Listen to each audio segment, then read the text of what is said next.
நம்முடைய குடும்ப பாதுகாப்பிற்காக நாம் ஜெபிக்க போகிறோம். பரிசுத்த வேதாந்திலிருந்து ஒரு பகுதியை நாம் தியானித்து நம்முடைய குடும்ப பாதுகாப்பிற்காக நாம் ஜெபிப்போம். யோபு 42ஆம் அதிகாரம் 2ஆம் வசனத்திலே, தேவரீர் சகலத்தையும் செய்ய வல்லவர், நீர் செய்ய நினைத்தது தடைபடாது என்பதை அறிந்திருக்கிறேன். ஹல்லேலூயா. கர்த்தருடைய பிள்ளைகள் யாரெல்லாம் இணைந்திருக்கிறீங்களோ, நம்முடைய தேவன் எப்படிப்பட்ட தேவன் என்பதை அறிந்து கொள்ள வேண்டும். சகலத்தையும் செய்ய வல்லவர், அவரால் எல்லாமே செய்ய முடியும். அந்த நம்பிக்கை தேவன் மேல யாருக்கெல்லாம் இருக்கோ அவர்களுடைய வாழ்க்கையிலே கண்டிப்பாக அற்புதம் நடக்கும். நம்ம குடும்ப சூழ்நிலை, இப்ப இருக்கிற கடைசி காலம், நம்ம பக்கத்துல இருக்க ஜனம், நம்முடைய சொந்த பந்தம், நம்மளை என்ன பேசிட்டு இருப்பாங்க எல்லாமே தெரியும். நம்ம இருதயத்துக்குள்ளே அழுத்தக்கூடிய பல காரியங்கள் உண்டு. வேலைக்கு போனா அங்குள்ள காரியங்கள், வெளியில புறப்பட்டு போனா அவங்க பேசுற வார்த்தைகள், இது எல்லாமே நம்ம இருதயத்துக்குள்ளே பாரம் போல இருக்கும். எல்லா பாரத்தையும் அவருடைய சமூகத்துல இறக்கி வைக்கணுமா? தேவரீர் சகலத்தையும் செய்ய வல்லவர்.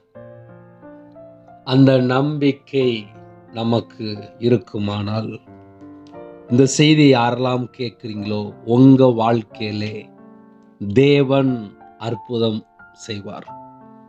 உங்க வாழ்க்கையில் ஒரு அதிசயம் நடக்கும். அதுக்கு நம்ம என்ன தெரியுமா செய்யணும்? நம்ம இருதயத்துக்குள்ளே தேவனுக்கு ஃபர்ஸ்ட் இடம் இருக்கா, இல்ல வேற எதையாவது ஒரு காரியத்தை உட்காந்து யோசிச்சுட்டு இருக்கிறோமா?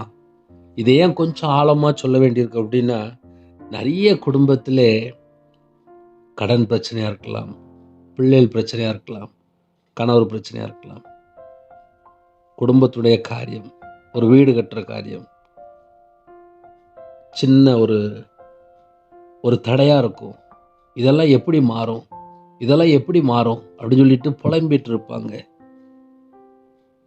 இந்த புலம்புதல் எல்லாவற்றையும் விட்டுட்டு, ஒருவேளை ரொம்ப பாரமா இருக்கு அப்படின்னு இந்த பாரத்தை எல்லாம் அவருடைய சமூகத்துல இறக்கி வைத்துட்டு, நம்ம தேவனுடைய சமூகத்துக்கு எப்படி போறோம்? பரலோகம் பார்த்துட்டு இருக்கு. உங்க இருதயத்துல என்ன பாரம் இருக்கு தேவனுக்கு தெரியும். நம்ம தேவனுடைய சமூகத்துல போகும்போது, தேவரீர் சகலத்தையும் செய்ய வல்லவர், அது ஒரு வார்த்தையே போதும்.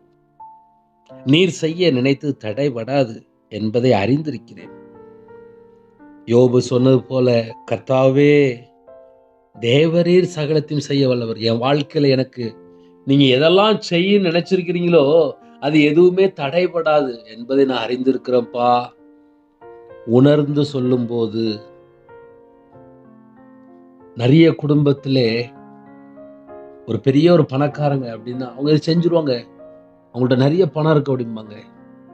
பரலோகத்துல தேவன் நமக்கு எல்லாமே தந்திருக்காரு. ஜீவனை தந்திருக்காரு, கிருபை தந்திருக்காரு, நமக்கு தீர்காயுசு தந்திருக்காரு, ஒவ்வொரு நாளும் பாதுகாக்கிறாரு. இப்போ நம்ம குடும்பத்துக்கு என்ன தேவை? அது பிசினஸ் காரியமா இருக்கலாம்.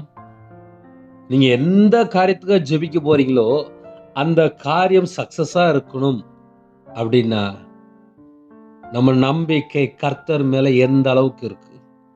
தேவரீர் சகலத்தையும் செய்ய நீர் வல்லவர், சகலத்தையும் செய்ய நீர் வல்லவர், நீர் செய்ய நினைத்து தடைபடாது என்பதை அறிந்திருக்கிறேன். அந்த ஒரு நம்பிக்கை நம்ம இதயத்துக்குள்ள இருந்தா போதும். அதனால ஒரு சின்ன ஜெபம் பண்ணி முடிப்போம். உங்க இதயத்துக்குள்ள என்ன பாரம் இருக்கோ தேவனுடைய சமூகத்துல தாழ்த்துங்க, அர்ப்பணிங்க, கேளுங்க. கண்டிப்பா தேவன் உங்க குடும்பத்தை 1000 மடங்கு ஆசீர்வதிப்பார். அதுக்கு நமக்கு என்ன தெரியுமா வேணும்? நம்பிக்கை. உங்க விசுவாசம் கர்த்தர் மேல இருக்கா? உங்க விசுவாசம் கர்த்தர் மேல இருந்தால் கண்டிப்பா ஆசீர்வாதம். அல்லேலூயா. ஜெபிப்போமா? கேளுங்க, தேவனுடைய சமூகத்துல கேளுங்க. தேவன் ஆசீர்வதிக்கும் போது தடை செய்கிறவன் யார்? நம்ம அப்படி யோசித்து பார்ப்போமே. ஒருவேளை நம்ம யோசிக்கலாம், ஆனா ரொம்ப தடையா இருக்குனே அப்படின்னு கூட யோசிக்கலாம். நீர் செய்ய நினைத்தது தடைப்படாது என்பதை அறிந்திருக்கிறேன். தேவன் நம்ம வாழ்க்கையிலே என்ன காரியம் செய்ய வேண்டும் என்று நினைத்திருக்கிறாரோ அது தடைபடாது என்பதை நான் அறிந்திருக்கிறேன். நாம் அறிந்து கொள்ள வேண்டும். நம்ம வாழ்க்கை தேவன் ஆசீர்வதிப்பார். ஒருவேளை சமாதானம் இல்லாமல் இருக்கா, குடும்பம் கண்ணீர் வாழ்க்கையா இருக்கா, வேதனையா இருக்கா, ஒடுக்கப்பட்ட நிலைமையா இருக்கா, இல்ல விக்கிரத்துக்குள்ள இருக்கிறீங்களா, இல்ல பாவ அடிமையில இருக்கிறீங்களா, கர்த்தரை விட்டு தள்ளி போயிட்டீங்களா, இந்த நாளிலும் மனம் திரும்புங்கள். கண்களை மூடி நாம் ஜெபம் செய்வோம். கிருபை மகிமை இந்த பரிசுத்தமுள்ள நல்ல பிதாவே, உம்மை நன்றியோடு துதிக்கிற சுதிரப்பா.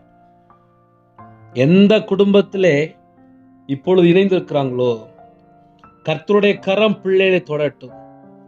கர்த்தர் உங்க பிள்ளைகளை தொடணும்ப்பா.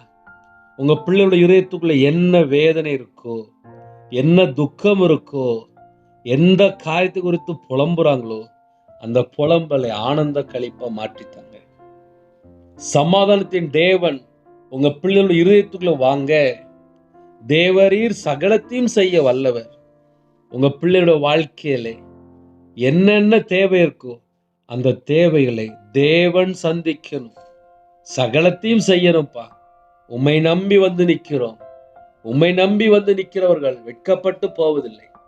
யாரெல்லாம் கர்த்தரை நம்பி வந்து நிற்கிறார்களோ அவங்களோட வாழ்க்கையிலே என்ன கண்ணீர் இருக்கோ, என்ன துக்கம் இருக்கோ, எந்த கடன் இருக்கோ, எந்த பிரச்சனை இருக்கோ, என்னென்ன போராட்டத்துக்குள்ள போயிட்டு இருக்கிறாங்களோ, எந்த குடும்பத்துல தரித்திரம் இருக்கோ, வியாதியோடு இருக்காங்களோ, பலவீனத்தோடு இருக்கிறாங்களோ, எல்லாவற்றையும் நீக்குங்கப்பா. எல்லாவற்றையும் நீக்குங்கப்பா. நீர் செய்ய நினைத்து தடைபடாது என்பதை அறிந்திருக்கிறேன் என்று யோபு பக்தன் உணர்ந்து சொன்னது போல நாங்களும் உணர்ந்து உம்முடைய சமூகத்திலே வந்து நிற்கிறோம்ப்பா. கிருபை தாங்கப்பா. பிள்ளைகளோட வாழ்க்கையிலே என்னென்ன தடை இருக்கோ அந்த தடைகளை கர்த்தர் நீக்குங்க. நீர் செய்ய நினைத்து தடைபடாதுப்பா. எந்த குடும்பத்துல கற்பதுணிக்கா ஜெபிக்கிறாங்களோ கர்த்தர் கற்பதுணி ஆசீர்வதித்தாங்க. திருமணம் முடியாம இருக்கு, கர்த்தர் ஏற்ற துணையை தாங்கப்பா. திருமணம் முடிந்ததுக்கு அப்புறம் எங்கே கர்த்தரை விட்டு தள்ளி போய் எந்த பாவ அடிமையில இருக்கிறாங்களோ அந்த குடும்பம் மறுபடியும் மனம் திரும்பி குடும்பம் இணைந்து வாழணும். எந்த கடன் பிரச்சனை இல்லை, கண்ணீரோடு துக்கத்தோடு நிற்கிறாங்களோ இந்த நேரத்திலே இணைந்து ஜெபிக்கிற இந்த நேரத்திலே கர்த்தர் உங்க பிள்ளைகளை தொடணும். அதற்குள்ள தேவைகள் சந்திக்கப்படணும். மனிதனுடைய கண்கள்ல தயவு கிடைக்க கர்த்தர் கிருபை செய்யுங்க. யாரெல்லாம் பரிசுத்த ஆவியை பெற்றுக்கொள்ள வேண்டும் என்று ஜெபிக்கிறாங்களோ கர்த்தருடைய கரம் பிள்ளைகளை தொடட்டுப்பா. அக்கினி அபிஷேகத்தால் நிரப்புங்க. கிருபையின் வரங்களால் நிரப்புங்க. ஆவிக்குரிய கனிகளெல்லாம் நிரப்புங்க. ஜெப அபிஷேகத்தை தாங்கப்பா. எந்த குடும்பத்துக்குள்ளே சஞ்சலத்தோடு, வருத்தத்தோடு, வேதனையோடு, கண்ணீரோடு நிற்கிறாங்களோ எல்லாவற்றையும் நீக்கி அவங்க இதயத்துக்குள்ளே பாரத்தை நீக்கி தேவ சமாதானத்தால் நிரப்புங்க. வேதத்தை தியானிக்க இருதய மனக்கண்கள் தருங்க. உங்களோட ரத்த கோட்டைகளை வேலடைங்கப்பா. குறைகள் குற்றங்கள் இருந்தாலும் உங்களோட ரத்தத்தினால கழுவி சுத்திகரிங்க. உங்களுடைய வல்லமையினால் நிரப்புங்க. உங்களுடைய பிரசனத்தினால் மூடுங்க. உங்களுடைய கிருபையால் நிரப்புங்க. உங்களுடைய கரத்தில் அர்ப்பணிக்கிறோம். எல்லா பலவீனத்திலும் நீக்கி பூரண சுகம் தந்து தீர்காயுஸ் தந்து ஒவ்வொரு குடும்பத்தையும் கையின் கீழ ஆசீர்வதிங்க. அப்பத்தின் தண்ணீர் ஆசீர்வதிங்க. சிரசின் மேல ஆசீர்வாதங்க. கர்த்தருடைய கரம் பிள்ளைகளோட கொடுக்கட்டும். கர்த்தர் பொறுப்படுத்துங்க. அப்ரோஜமான ஊழியக்காரப்பா இணைந்துகிற குடும்பம் மகிழ்ச்சியோடு சந்தோஷத்தோடு கர்த்தர் ஆசீர்வதிங்க. அப்படிப்பட்ட கிருபைகளை தாங்க உங்க பாதத்தில் அர்ப்பணிக்கிறோம். இயேசு கிறிஸ்துவின் பிதாவே ஆமென். கிறிஸ்துவில் பிரியமானவர்களே, 9363064181 என்ற நம்பர் உண்டால் உங்களுக்காக ஜெபிப்போம். God bless you.